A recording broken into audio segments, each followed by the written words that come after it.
Hello and welcome back to Talking Salford. My name is Lachlan Campbell and I'm your host for today's episode, which is a special one for us as we are back in a recording studio. Yes, we're here in Radio Studio C&D in our MediaCity campus in what is probably the warmest room in the whole campus right now. It was 25 degrees a couple of minutes ago, and it's because it's a gorgeous, gorgeous sunny day here in MediaCity in September. But the room has been freshly polished for the new academic year. And I'm delighted to be bringing you this unique episode today, which is all about the artists in residence at Energy House 2.0. So the Artist in Residency programme is a big partnership between University of Salford's Art Collection, Open Eye Gallery in Liverpool and Castlefield Gallery in Manchester to give world-class artists the chance to have a residency at Energy House 2.0 on our Peel Park campus, which is a world-leading energy performance facility. The first of these 18-month residencies, which has recently concluded, was awarded to the internationally renowned artist Mishka Henner. Mishka, how are we doing this morning? Good. Thanks for having me on. It's really lovely to have you with us in this wonderfully warm room.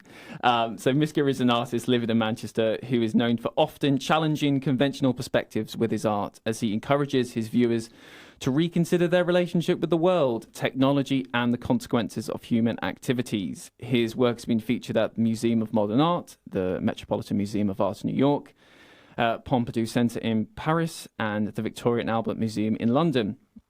And Mishka was awarded the Infinity Award for Art by the International Centre of Photography in 2013. And also joining me in the studio today is the second artist in residence, the acclaimed Emily Speed. Emily, how are you? Yeah, good, thanks. Great to be here with you both. Oh, it's lovely to have the pair of you with me today. So Emily is an artist living in the Northwest whose work is known for examining the relationship between the body and architecture. Her practice considers how a person is shaped by the buildings they have occupied and how a person occupies their own psychological space. She has had solo presentations at Tate Museums across the UK, Truck in Calgary, Canada, the Fort Worth Contemporary Arts in Texas in the United States of America, and has been commissioned to make performances for sculpture parks around the world. So thank you so much for both joining me in the studio today. We're of course going to go through each of your own creative work that you've done or during your residency, but this is a podcast all about how our guests have got where they are today. And so we need to start at the beginning if we can. So I'm going to come to you first, Emily. Why did you want to be an artist? What was it that inspired you to kind of enter this wondrous career of yours? Well, I mean, I always loved drawing, and my granddad used to buy me a magazine every week with drawing stuff in it, and I would slavishly go and do all the things in the magazine. But yeah, I don't know. I didn't really have any role models that were in the arts, so I don't know if I knew it was a career. I just wanted to make stuff and do art. But yeah, so it's kind of been probably since I was about 7 or 8, I thought it was kind of a real driving force in what I wanted to do. But I don't know that I knew exactly how to get there or that art was an actual job or career. Yeah. I think I just was driven by that love of what I was doing at first. Yeah. When it came to school and I guess your early education, was it one of those things where you had a teacher that kind of nurtured you through it and kind of helped kind of you get more into kind of different types of exploring art? Or was it kind of a case of you did it on the side to kind of your studies and you kind of saw it as something which at a later point you would say, oh, yeah, this is something I could do that's quite viable for me? I think I did have one teacher at high school who was really wonderful, Miss Matson, who did see something and kind of I think probably getting towards GCSEs maybe would pull me aside and just show me something, little bits here and there. But that was enough to kind of know that it was carefully done and it was like, told me something or gave me some value or something in what I was doing. So she never said anything, but I think I picked up that this was something worth investing in. So yeah, there was, it only takes one person, doesn't it, along the way. But yeah, I kind of went step by step. So it was only at high school that I knew I would do A-levels, and then I only found out about art school really then. So it's kind of step by step for me. But yeah, Miss Matson was a very good influence. Was a critical factor. Yeah. Was there any other subjects at school that you particularly really enjoyed besides art that you kind of considered, I might want to do that? I think I thought I was going to be like a journalist or a writer, but didn't really know how that would happen either or what that involved. But obviously firewoman earlier on, very key point in my childhood. But yeah, no, a journalist, I thought I would write or kind of do something also creative, but English just seemed, it's more mainstream, isn't it? And it kind of makes people put more value on it academically. So I kind of understood that as a possible job. Yeah. But yeah, and I do sometimes write, but it turned into art in the end. No, that's absolutely fair. Mishka, you wanted to be a footballer, didn't you? I did, yeah. Yeah. Talk to me about that big switch then from wanting to go down a very sporting route to then looking more into kind of the art kind of sector.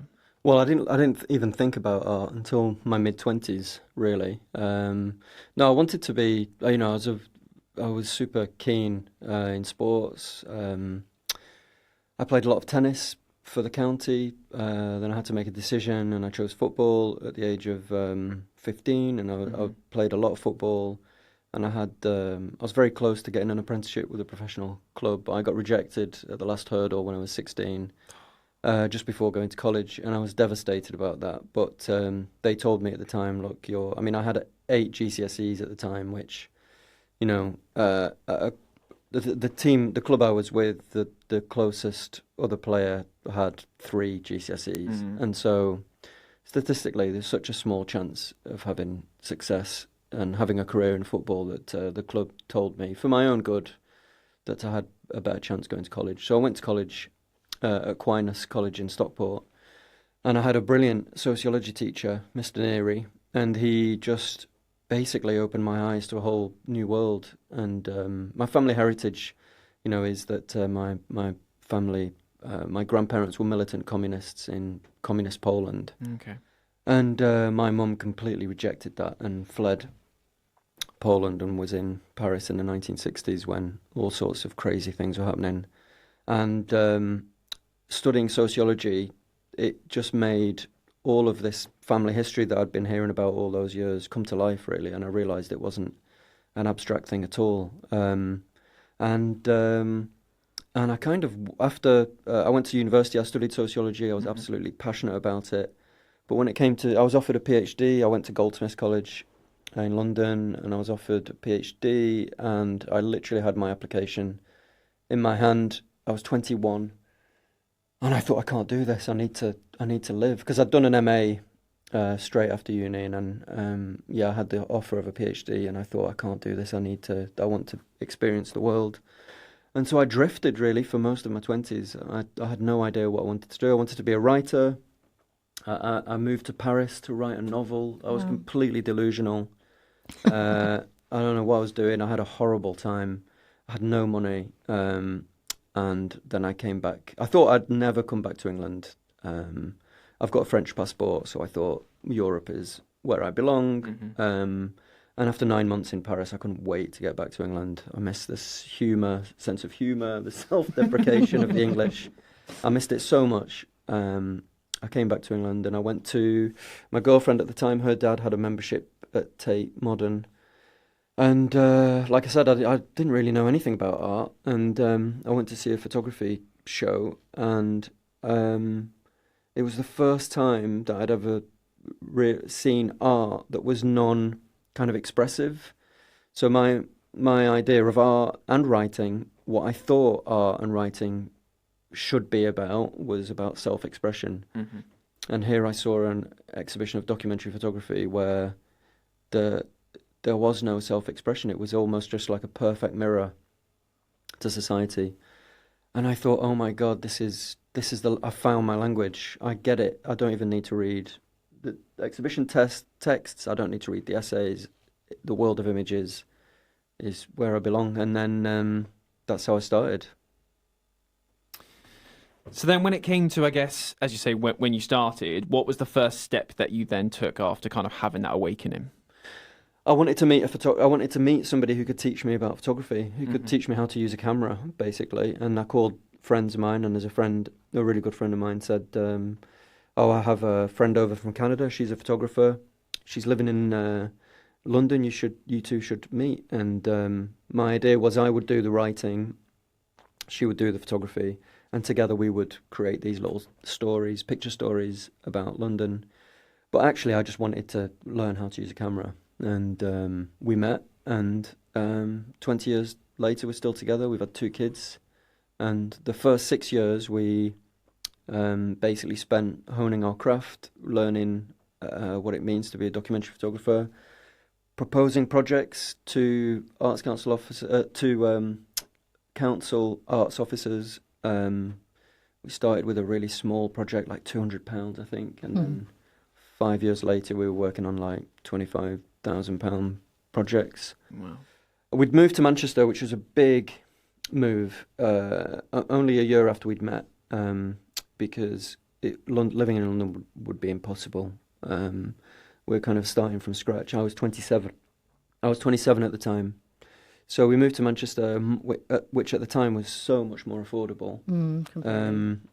And yeah, man, that was about 16 years ago. Gosh. Emily, what about yourself? When did you decide that you were going to... Did you go to university to do a degree in art, or when did you decide that you were going to go down that route? Yeah, I went. I mean, it was the last year of free education, so completely thankful for that. But yeah, so I went to Scotland because they do 4 years. So I went to Edinburgh College of Art and did a degree in drawing and painting. But yeah, like as I was saying, it's kind of like having... Well, my dad was an electrician. My mum works in the library. And there was just no like... I just didn't get the A to B. Like, how do you do that at all? And I always had jobs, which is what students now, of course, are doing. Yeah. But yeah, so it was quite a tough getting through it in a way, financially and managing all that. And so when I finished, I ended up going to Japan to teach English for a couple of years because I just didn't know how to make this stuff happen. And people around me kind of seemed to be doing it, but a lot of people were moving to London. This is 2001, so that was also affordable-ish at the time. And yeah, 4 years out of kind of like teaching, my dad got really unwell. So I kind of was back home just helping out and, I don't know, finding my feet, doing like admin jobs. I worked in a chicken factory. Oh, God. It's like, but those jobs have been like incredible, like foundations for kind of being able to just get on with stuff and do anything and not be fazed by... No, I mean, I'm still fazed by the chicken factory, but yeah, so like this kind of other education of work, and I've been working since I was 12, so like I've always loved having a different job as well. But yeah, I went down to Wimbledon to do my masters and stayed in London for a while. And yeah, just kind of, it was only then on my masters, I think, that I really started to see how you could make bits of money, you could get jobs, and like lots of that is about the network and the people that you're with and you're studying with. So it was building up relationships and being in the middle of stuff that kind of really allowed me to start being an artist. So I was probably 27 as well, actually, when I first started working as an artist. And what was your impression, I guess, of the art world as you graduated? Did you see it as accessible to someone like yourself? Did you see it as that had key kind of career routes within it, or was it more of a kind of case of, as you say, you had to do a bit of networking, you have to find the right people to kind of get the right opportunities? Well, I saw a lot of people around me doing sort of internships and working for free, and I just couldn't do that. So I spent a lot of time being outraged because I just couldn't understand like the conditions of things. It's like, even if it's £5 an hour, like where's the sort of wage? I don't understand. So yeah, it took me a lot to get my head around, and it wasn't accessible at that point for me at all, which is why I've ended up going and earning money doing other things, but always kind of making art, and like had things like Artist Newsletter, which was a printed magazine at the time, and I used to get that in Japan and like apply for things with slides and by post. So I was kind of still doing exhibitions and working out what you were going to get into and what you were going to get rejected from. But yeah, I got very involved with AN and their Artist Council, and I was on the board for a bit, partly because I was writing this blog about getting paid. I mean, a blog's so old school, isn't it? But yeah, and the blog was kind of dealing with the unfairness of the art world and the lack of any kind of transparency around a lot of opportunities. So I was kind of furious for a lot of my 20s and early 30s around the arts. And maybe that's faded a little bit, but I'm still really feel quite strongly about being an advocate for artists and speaking up for kind of bad working conditions. So yeah, it's been a journey, but it's still not completely. It's not accessible necessarily. No. That's interesting. Yeah. We'll come on to what it is in today's world a little bit later. But Mishka, for you then, you sounded like photography was kind of your way in, but did you have much of an understanding of the wider art world at that point? Well, my first experience was at Goldsmiths College because I was surrounded by artists. My girlfriend at the time was an artist. She was an MA fine art student, and so I just hung out with artists all the time, and I didn't have a clue what they were doing. I mean, I would look at the work they were doing, and it made no sense. Whenever I heard artists talk, because I was so well versed in sociology and critical theory, I would hear artists trying to sound clever and smart, and they were so bad at speaking about their work. They would make so many assumptions. They would take so many sort of concepts for granted without really digging down into it. Whereas that's all I was doing. So it just made no sense to me. I would go to the ICA in London and I would see shows and I didn't understand them at all. I didn't like them, actually, I'll be honest. Most of the art that I ever saw made no sense to me. And it wasn't really... And then I saw photography, like contemporary photography, and that really did make a lot of sense to me.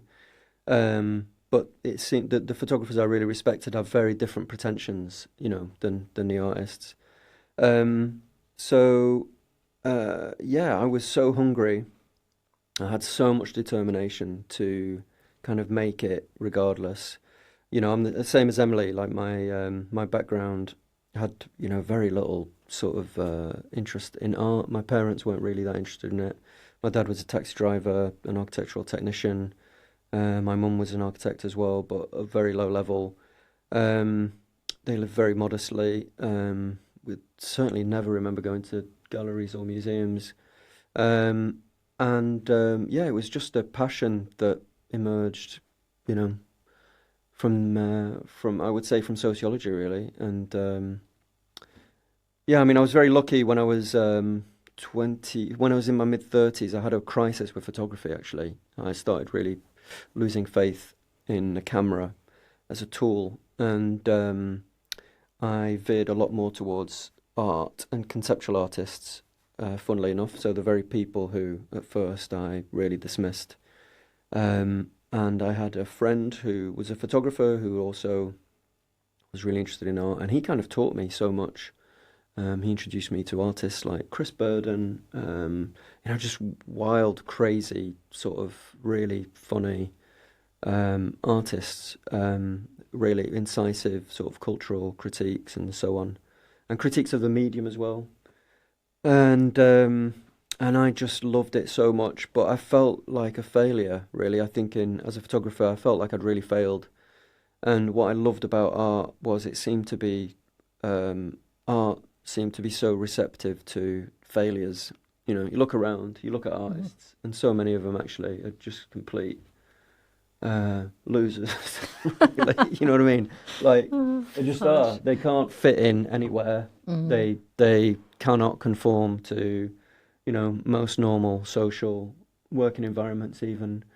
And so there was something really, it just fit for me because I couldn't either. I had really struggled. And another quality I loved about all the artists that I ever met were that they could survive off very little.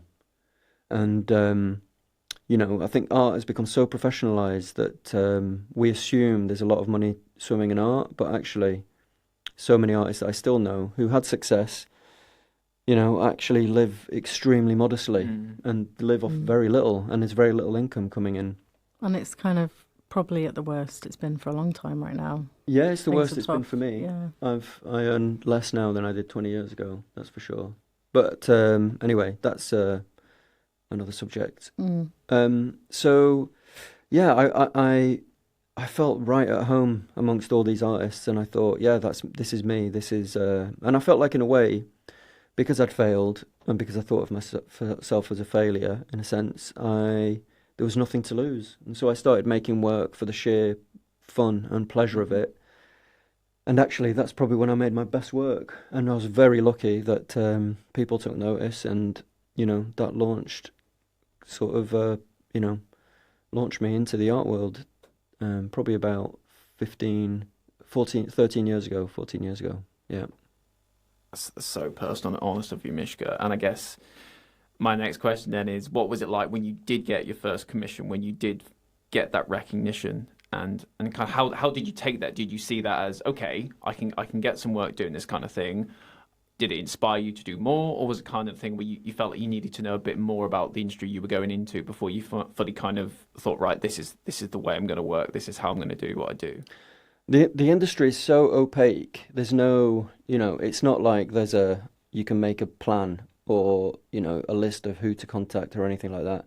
I mean, I was making work out of sheer fun and frustration, anger, I would say as well, at conservative forces in the photography world. Photography is a great place to be because it's so conservative that you can make waves, you know, very easily, and you can upset a lot of people. And I think that's very important as an artist. Actually, in my trajectory, has been to not be afraid of upsetting people.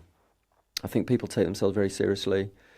People think of themselves as experts when really nobody really knows anything. In the art world, the art history is constantly being written, and even the art history that has been written can be deconstructed very easily. So actually, it's a great place to just try stuff and be provocative.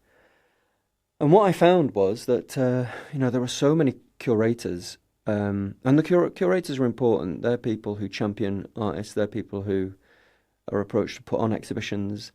And I was very lucky because a number of curators noticed me, loved the work I was doing, and when I met them, we got on brilliantly. Like, they had the same frustrations, the same anger about the art world and the photography world as I had, and luckily it was a moment when all these things coalesced, and there were plenty of opportunities.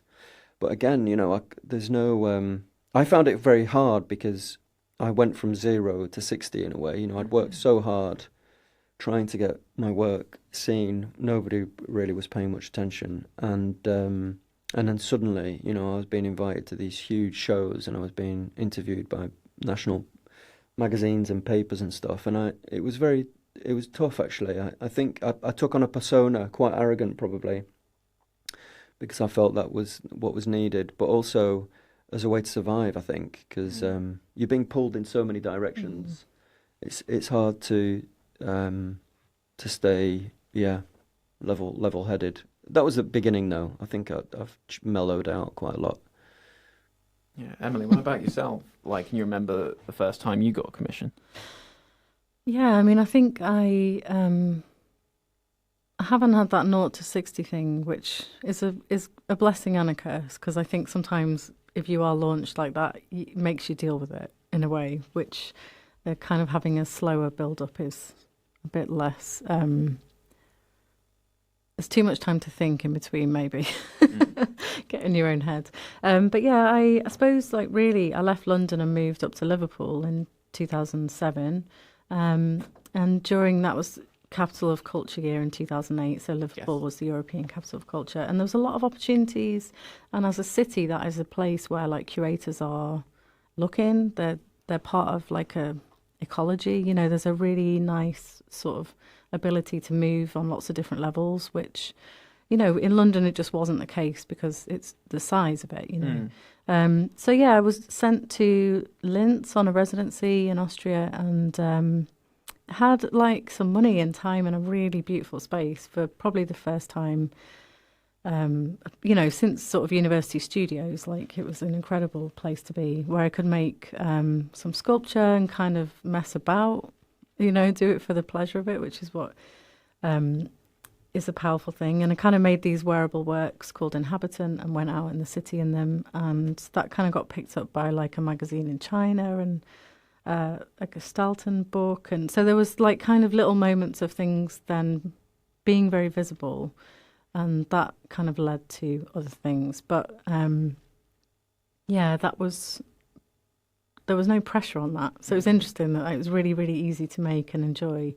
And I suppose when there is like commissions with pressure, that is a different sort of feeling, or the expectation of an outcome. It can be quite an interesting exercise to kind of get it in perspective, and get out of your own head and kind of see things like they're not that serious. And I think that's true about people taking themselves seriously. It can get too much like that. So, but yeah, I've been lucky. I've had some curators who have really followed me through my career. Don't really like that word, career, but I don't know what else to say. Path. So yeah, there's been people who've sort of invited me back to places, which is really incredible, having like a conversation that goes over 20 years. That's so rare to have. So I've worked mostly in publicly funded places. So you can't keep that conversation going. Obviously other artists come in, they've got to show other work. But yeah, just having relationships that have lasted a long time has been incredibly valuable. I want to talk now about your residencies, because that is why we are here today. And I want to start with you, Mishka. Can you tell me, first of all, how the opportunity for you to get involved came about? Where did you get wind of it? And talk me through the work you did, and I guess the Conductor, and how does that differ from the work you've done previously, and what kind of was the inspiration behind it? Yeah, so I've had, you asked about commissions and so on, and one of the first pieces I ever sold in the UK, and I've not sold many, but 2 of the 5 pieces I've sold in the UK, and the first 2 were bought by the University of Salford Art Collection, so by Lindsay Taylor, who runs the collection. And, I live in Old Trafford, so I live just 10 minutes away on the bike from here, and I got wind of it from various channels. Friends told me about it. I saw it online, and I thought, my God, this is perfect. This is such a great opportunity. A lot of my work is sort of focused on the sort of culture of environmentalism and the aesthetic kind of landscape, the way we visualize the environment and how we think of our impact on the environment. And so I pitched an idea that was around what would the haunted house of the future look like? So Energy House is very much, this futuristic sort of project, an attempt to imagine a house of the future for the present. And I thought you can't have that without thinking of sort of environmental catastrophe and as the ghost that kind of haunts the entire project. And I think in a way, each generation has its own sort of ghosts. So, my parents' generation was probably atomic war. And I think our generation's is certainly probably environmental catastrophe. We're surrounded by it. And I find that really interesting as something to sort of deconstruct. And that was my pitch. Like I said before, and something that Emily's touched on as well, the importance of residencies in one of the real important things is that the time aspect of it, and that freedom to sort of do whatever you want and explore different avenues. And I always knew there'd be an outcome, but there was no pressure. There was very little pressure applied on that. So I just set off on that journey of exploring what a haunted house of the future might look like. And I said at my interview that I really wanted to use the entire university as my studio. So, I love moving between boundaries, really. So going from the dance department to the science department to the acoustics department to, whatever departments there are, costume. I love that freedom of exploring and meeting different people and hearing what they have to say and how they look at things. And I'd always heard about the acoustic department here, and people just describing it as this kind of magical place.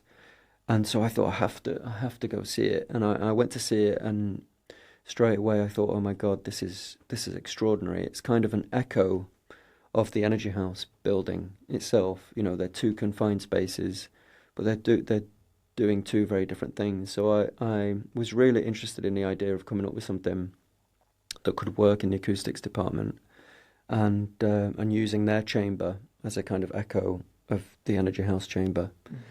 And so I came up with this idea, a very simple idea really, but most of my ideas are having somebody banging a drum in the reverb chamber every time lightning strike goes off in the world. And one of the things that is really particular to our age is that science and data, the convergence of science, data, the internet, has meant that we can condense entire planetary forces now into single sort of spaces and sets of data. So the data for every single live thunderstrike in the world exists, which is insane, really, if you think about it. And so that's how I came up with the Conductor. So it was a performance. It was the first time I've ever really done something like this. I did theatre when I was about 23 years ago in London, physical theatre, but obviously this is very different, and it's my first foray into performance. Yeah. What did you want the audience to feel when they were in that chamber? You've talked about how environmentalism is an area that you're really interested in, and I think it lends itself well to the work you do. So was it trying to kind of establish truth, really, with the fact that, as you say, that that lightning strikes are a mark of climate change, and it brings it a bit more home to people, I guess? It's a bit more accessible way to kind of think about climate change? Or was it kind of, what kind of feeling were you going for your audience when they walked into that chamber and observed the performance? So I think, for me, art, there is no truth in art. Like, that's not my motivation. I have no interest in, if I was searching for the truth, I think I would have gone in law or journalism. I haven't gone to art for truth. I've gone to art for ambiguity, and for the room to not know, for the space to actually not know and revel in not knowing. And I think for me, when I've experienced a thunderstrike, it has been so visceral. You know, it is such a remarkable event. Everybody has their own story about when they experienced, thunder. And I think it's this sort of relationship. There's a relationship to a planetary force that is so much bigger than ourselves, and that is so mysterious, that is actually unknowable. Like, thunder is so. I mean, there is scientific explanation for it, but it is such a powerful force that is beyond us. That is, and I think in a way the planet is like that. I think the cosmos is like that. I mean, we are of the cosmos, but it's so much bigger than us as well. And I think what I wanted was, the energy house is really an attempt to condense all of the world's climate in a single space, to with the aim of building a sustainable house of the future. But really, the idea of condensing the planetary forces in a single space is so radical. Really, our species has never known that ever. Really, if you think about it, we've only really known of the concept of a planet as a species for a fraction of the time we've been on this earth, right? So never mind being plugged into live climatic events that are happening, minute by minute. So I was really interested in sort of condensing all of that stuff and having the simple act of a drummer banging a drum in a reverb chamber. And what's amazing about the reverb chamber is it's such a visceral space. You hit a drum in there, and the sound waves go through you. I live really in the visual realm, so all of my work is visual. And here I felt this incredible opportunity to actually try something that has almost nothing to do with the visual, but is more about the physical and the oral, and that's the chance I had to experiment with that. That's absolutely fascinating. No, I love hearing you talk it through, Mishka. And Emily, let's come on to your residency. So do you want to give us a bit of a flavour of the stuff you've been working on? So when I proposed work for the residency, which the first residency was kind of photography based, which is why I didn't go for that. But I'd had this on my radar as a place where I sort of felt like I belonged, or my work belonged. Yeah. So I was really interested. The last piece of work I made was looking at communities of women and like how we might live differently in the future. And I'm kind of interested in this project as like the house is like a one-to-one architectural model.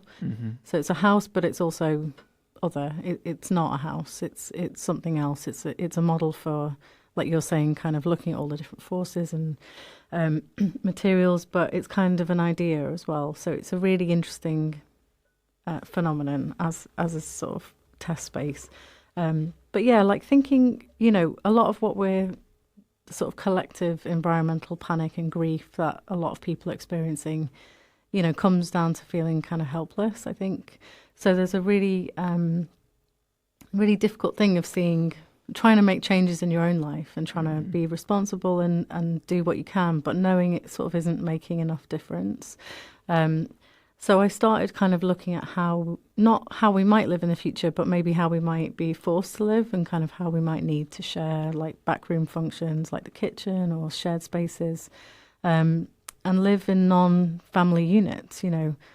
It's kind of interesting like how many things are built with those units in mind. And actually artists are really amazing. I've been visiting loads of places where people have been building differently or like thinking about different types of communities, and there's quite a few artists who are taking advantage of like the £1 homes in Stoke-on-Trent, or there's a community in Norfolk where people are sharing a garden and a kitchen. So yeah, I've spent a lot of time going out and about and looking at stuff and contrasting with that house, which is kind of almost like the ultimate family home, and thinking what else is out there basically. But yeah, so also I live a bit further away, so I'm not using it as a studio, which I wish I could. But the university campus is like full of people who, when you just dig a little bit, they've all got this incredible depth to their research. So you've got people who are just looking at the most incredible things, and there's so many of them. So yeah, I've met quite a few members of staff who are just looking at such a broad range of things around architecture, but environment, interiors. And yeah, also planning a work with dance students. So hopefully like getting involved with some students as well. I've got until the end of the year, so I kind of got this time left to do stuff in. But yeah, really thinking about the home and how we live, but like looking at the floor plan and scale and, the scale as in the actual places that we live in and occupy, but also the scale of the human to the rest of the planet and what's happening to it. So yeah, but it can be quite heavy at times, I think, and it's like a challenge to get into some of this stuff, but it sort of feels impossible to go anywhere else with it, if you know what I mean. So yeah, some work's starting to get made now physically, which is really enjoyed researching for like a year. It's been amazing. So you just never get the chance to work like that. So yeah, stuff is coming. It sounds all very exciting, and I'm sure a lot of people are very excited to kind of see what it is that you're going to be physically creating for to kind of show. And I guess one thing you touched on there, Emily, was how you kind of trying to take advantage of the being on a campus and the students and the various other facilities around the building and that you'll have access to kind of help shape what it is. How is it kind of taking on a university project then as an artist? Because you get much more to play with. There's potential people that you might not have collaborated with before that you could kind of bring in to kind of advise and provide their expertise. How do you kind of negotiate that when you're kind of taking on a project like this? I mean, I think it's interesting being an artist because on your own, sometimes you have very little power or agency.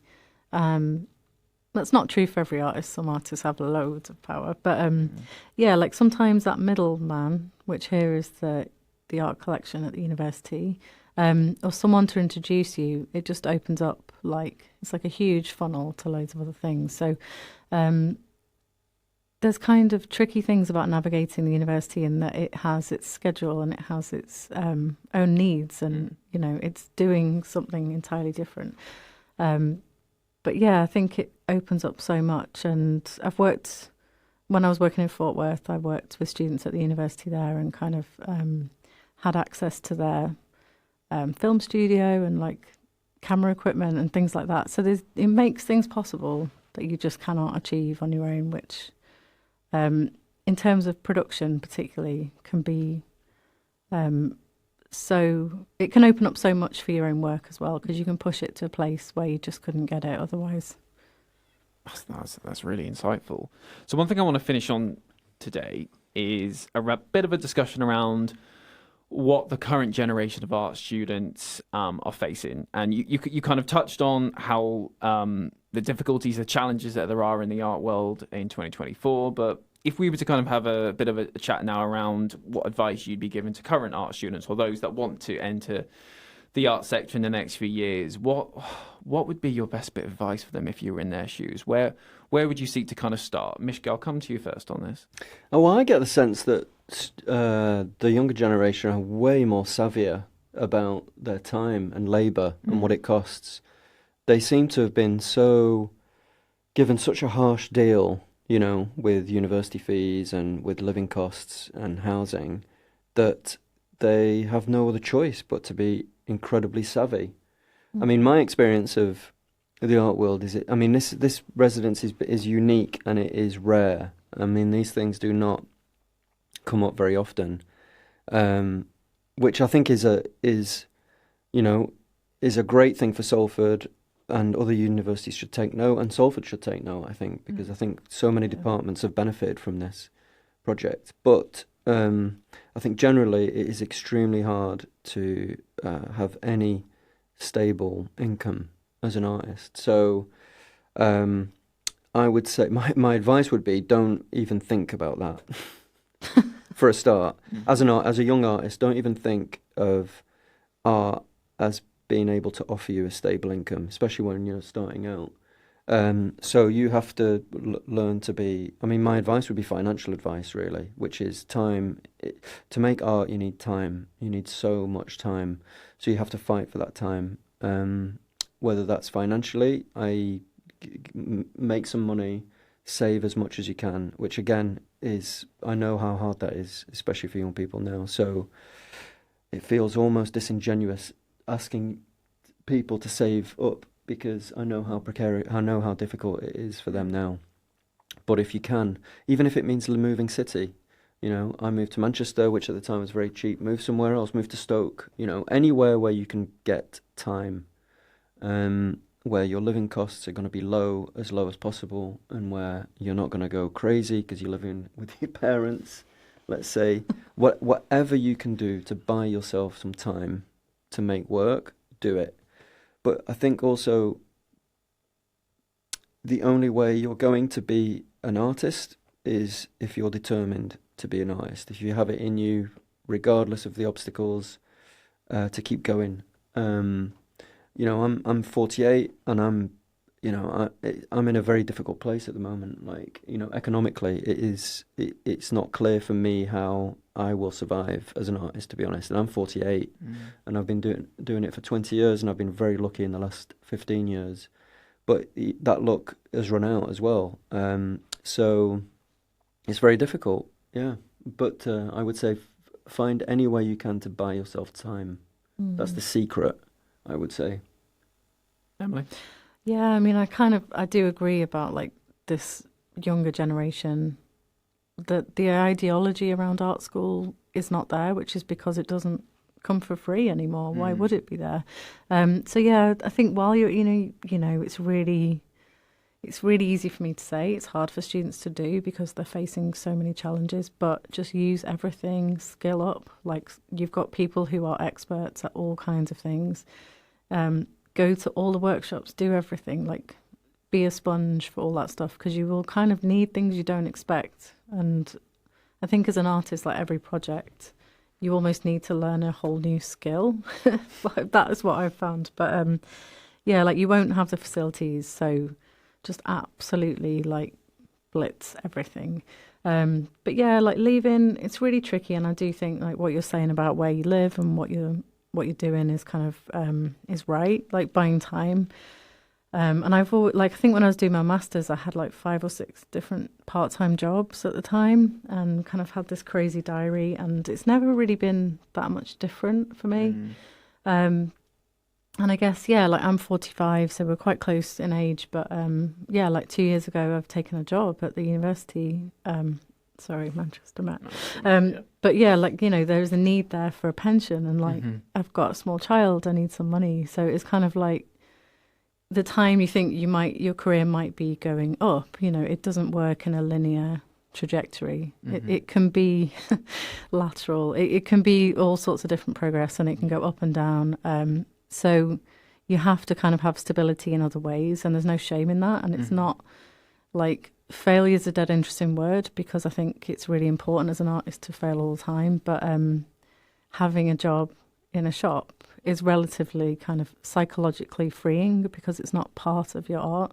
So sometimes those things can be a really good move, and there's nothing shameful about having other jobs, and it might be something that has to be done. But just diversify and kind of be open. Lots of jobs come through like this kind of spoken network that aren't advertised, and you'll be surprised at some of the things you might end up doing.